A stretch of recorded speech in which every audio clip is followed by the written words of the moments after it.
Hey everybody, Todd Jeffries here, and welcome back to the Face to Face podcast and a great conversation with Bobby Jenkins of ABC Pest and Lawn. And to be honest, Bobby, you do a whole lot more than just kill bugs and cut grass, don't you? Yeah, Todd, there's virtually nothing we don't do for your home or your business. If you need a service done, we can do virtually everything. Christmas lights? Yes, sir. Clean my oven?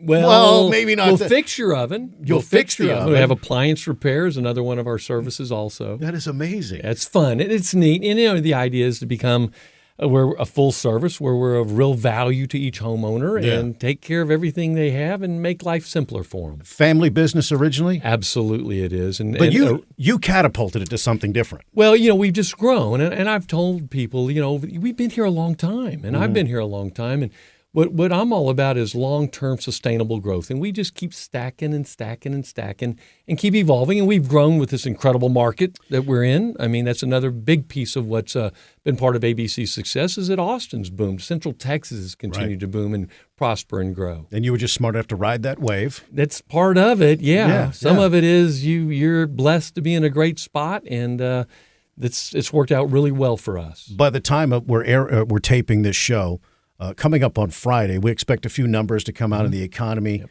Even the Austin Board of Realtors has a report coming out. Interest rates are expected to go up a little bit. You're considered a business icon in this city. What's going on with our economy locally and maybe even across the country? What are your thoughts? Well, so my thoughts, Todd, are this. I'm still bullish and optimistic on the direction of Austin and Central Texas and Texas in general, quite frankly. I understand there's lots of other concerns, and I do have those concerns. But I said blessed a few minutes ago to be in Central Texas, and I mean that. People are going to keep moving to Central Texas. That's not going to change. And here's the other thing, Todd, that I hold on to when I think about what's in the future. Everybody who wants a job in this market has a job.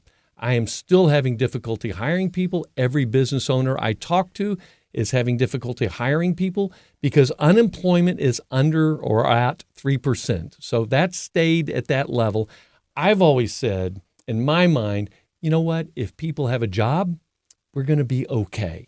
And so that's the one thing that I hold on to and that I'm optimistic about, even with the concerns of interest rates. Well, that's going to temper things and slow things down. I'm not saying things won't slow down, but as is evidence what's always happened in my lifetime, whatever the rest of the country did, it was always better in Austin, Texas. It's as if Austin has a dome over it that's protecting it. Even in 2008, the housing collapse, we fared better than other cities. Todd, in 2008, we joked flat was the new up. And in 2008, 2009, we maintained, we were flat, we didn't go down, and I celebrated that.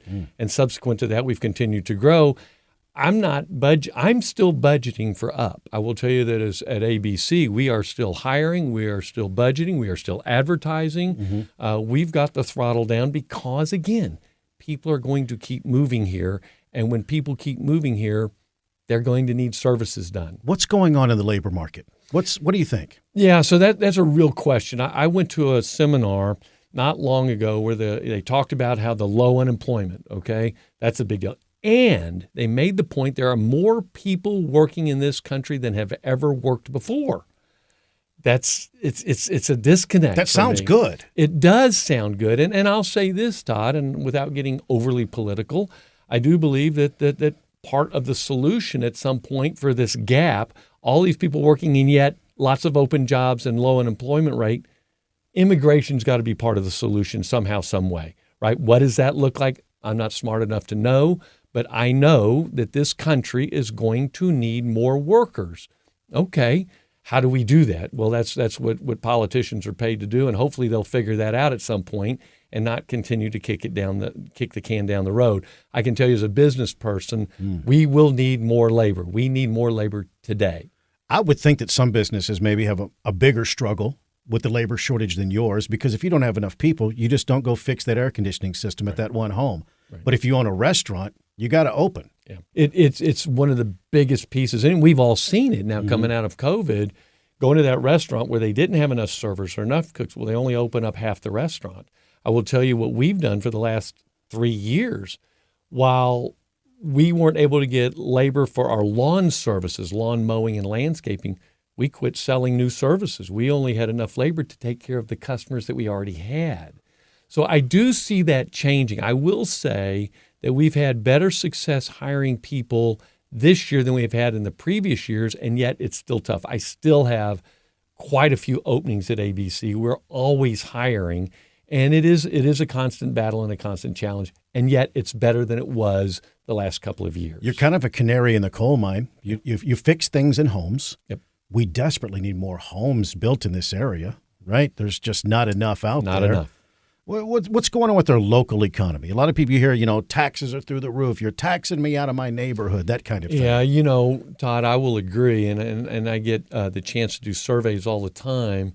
The affordability issue is giant, right? And when we talk about what's going on in Austin, it is a challenge. And we're, ABC is a blue-collar workplace, right? Mm-hmm. And my people are forced to live further and further out. The people who work at ABC can't really afford to live in central Austin or in the city proper, and they're moving further and further. I can also share with you our biggest growth for our business. The most calls that we receive are coming from Buda and Kyle and Georgetown and Round Rock and all the points outside of Austin. They're exploding. And so for me, that's where they're building the houses. Those rooftops are people who are going to need our services. So we're seeing that's where it's moving, but we're also seeing people having to move further and further away, and that presents all kinds of challenges in the workplace also. It's good business, but your employees have to drive further. It really is. It's a burden on them. It's a burden on them, and so office staff who have to come in, but that's where COVID and technology came together